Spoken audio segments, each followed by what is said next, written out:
Hello friends, welcome to papa's kitchen. இன்னைக்கு நம்ம கிச்சனில் நம்ம எல்லோருக்கும் ரொம்ப ரொம்ப பிடிச்ச ஆம்லெட் எப்படி ரொம்ப ரொம்ப டேஸ்டியாக செய்கிறதுன்னு பார்க்கலாம். ஆம்லெட் எல்லோருக்கும் பிடிக்கும் அண்ட் எல்லோருக்கும் செய்ய தெரியும். ஆனால் நீங்கள் வழக்கமாக செய்கிற ஆம்லெட்டை விட இது அதிகமான ஆரோக்கியம் 100% ரொம்பவே ஒரு ஹெல்த்தியான ஆம்லெட்டை எப்படி ரொம்ப ரொம்ப டேஸ்டியாக செய்கிறதுன்னு பார்க்கலாம். வாங்க கிச்சனுக்கு. இது நாட்டுக்கோழி முட்டை. பிராய்லர் கோழியை விட நாட்டுக்கோழி எவ்வளோ ஹெல்த்தின்னு சொல்லணும்னு அவசியம் கிடையாது. ஸோ அந்த நாட்டுக்கோழி முட்டையை 6 முட்டை நான் எடுத்திருக்கேன். 6 முட்டையும் ஃபஸ்ட்டு நல்லா பீட் பண்ணிக்கிறேன். வெள்ளை கருகு மஞ்சள் கருகு எல்லாம் ஒன்றா சேர்கிற மாதிரி நல்லா நுரை பொங்க நல்லா பீட் பண்ணி எடுத்துட்டு 6 முட்டைக்கு ஒரு 15 சின்ன வெங்காயத்தை 2ஆக கட் பண்ணிவிட்டு மிக்சியில் 1 செகண்ட் போட்டு ஆஃப் பண்ணியிருக்கேன். ஸோ இந்த மாதிரி பூவாக ரொம்ப குட்டி குட்டியாக வந்திருக்கு. கூடவே ஒரு பச்சை மிளகாய், ஒரு கொத்து மல்லி இலைகள் எல்லாத்தையும் சேர்த்து மிக்சியில் அரைச்சி எடுத்திருக்கேன். அதை இதில் சேர்த்துட்றேன். ஸோ பெரிய வெங்காயத்தை விட சின்ன வெங்காயம் சேர்த்திங்கன்னா ரொம்பவே ஹெல்தி அண்ட் டேஸ்டியும் கூட. அதோட மல்லி இலைகளையும் சேர்த்து நீங்கள் அரைச்சிருந்தீங்கன்னா ரொம்ப ரொம்ப வாசமாக சூப்பராக இருக்கும். கூடவே மிளகு ஒரு 10 மிளகை உரலில் நச்சிட்டு சேர்த்துருக்கேன். பெப்பர் பவுடர் போடுறதை விட நீங்கள் ஃப்ரெஷ்ஷாகவே நுணுக்கி போட்டால் ரொம்ப வாசமாக இருக்கும். மஞ்சள் தூள் ஒரு 1/4 டீஸ்பூனுக்கும் கொஞ்சம் குறைவாக சேர்த்துருக்கேன். சேர்த்துட்டு உப்பு தேவையான அளவு இந்த 6 முட்டைக்கு 1/4 ஸ்பூனுக்கும் கொஞ்சம் குறைவாக சேர்த்தா சரியாக இருக்கும். கூடவே தண்ணீர் சேர்க்கறதால ஆம்லெட் ரொம்ப சாஃப்டாக ஸ்பாஞ்சியாக இருக்கும். சட்டுன்னு ஹார்ட் ஆயிடாது.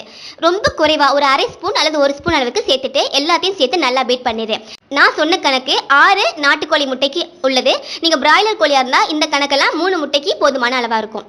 ஏன்னா நாட்டுக்கோழி முட்டை கொஞ்சம் சின்னது இல்லையா? ஸோ நான் 6 முட்டைக்கு இந்த அளவை நான் ஆட் பண்ணுறேன். எல்லாத்தையும் சேர்த்துட்டு நல்லா கலந்து விட்டுருங்க. அந்த தண்ணீர், மஞ்சள் தூள், உப்பு எல்லாம் சேர்த்துட்டு நல்லா கலந்த பிறகு இப்போ ஒரு தவாவில் நல்லெண்ணெய் 1/2 ஸ்பூன் அளவுக்கு ஆட் பண்ணுறேன். ஆம்லெட்டுக்கு நீங்கள் மற்ற ஆயிலை விட நல்லெண்ணெய் சேர்த்து செஞ்சீங்கன்னா ரொம்ப ரொம்ப டேஸ்டியாக இருக்கும். அல்லது பட்டர் அல்லது நெய் கூட நீங்கள் ஆட் பண்ணிக்கலாம். இன்னும் ரொம்ப டேஸ்டியாகவும் இருக்கும். நல்லா ஹீட் ஆன பிறகு நம்ம முட்டை கலவையை இதில் சேர்த்துருங்க. நம்ம 1 முட்டையோ 2 முட்டையோ வச்சுருந்தோம் அப்படின்னா மூடி வைக்க தேவையில்லை. நம்ம 6 முட்டை வச்சனால நல்லா வேகணும் அப்படிங்கிறதுக்காக ஒரு 30 செகண்ட் மூடி வச்சு வேக வைக்கிறேன். 30 செகண்டுக்கு பிறகு லேசாக நீங்கள் பிரட்டி போட்டுடலாம். இது 6 முட்டை அப்படிங்கிறனால உடையாமல் இருக்கிறதுக்கு நான் 2 கரண்டி யூஸ் பண்ணி செய்கிறேன். ஸோ பிரட்டி போட்டுட்டு எப்போதும் மாதிரி தான் கீழ்பாகமும் உங்களுக்கு நல்லா வெந்து வரணும். ஆம்லெட் வாசம் உங்களுக்கு நல்லாவே தெரியும். ஸோ இதுவும் ஒரு 30 செகண்ட் அல்லது 20 செகண்ட் இருந்தால் போதும். இதையும் ஓப்பன் பண்ணி பார்த்துட்டு நம்ம சூப்பரான ஆம்லெட் ரொம்ப ரொம்ப ஹெல்த்தியாக ரெடி ஆயிடுச்சு. இதை அப்படியே ஒரு பிளேட்டுக்கு மாற்றிடலாம். நாட்டுக்கோழி முட்டையுடைய மஞ்சள் கரு இருக்கு இல்லையா, அது மஞ்சள் நிறத்தில் இருக்காது, லேசாக ஆரஞ்சு கலரில் இருக்கும். அண்ட் முட்டையோட ஸ்மெல் இல்லாமல் இருக்கிறதுக்காக கொஞ்சமாக மஞ்சள் தூளை நம்ம ஆட் பண்ணியிருக்கோம். ஸோ இந்த நாட்டுக்கோழி முட்டை ஆம்லெட் இந்த நேரத்தில் தான் இருக்கும்.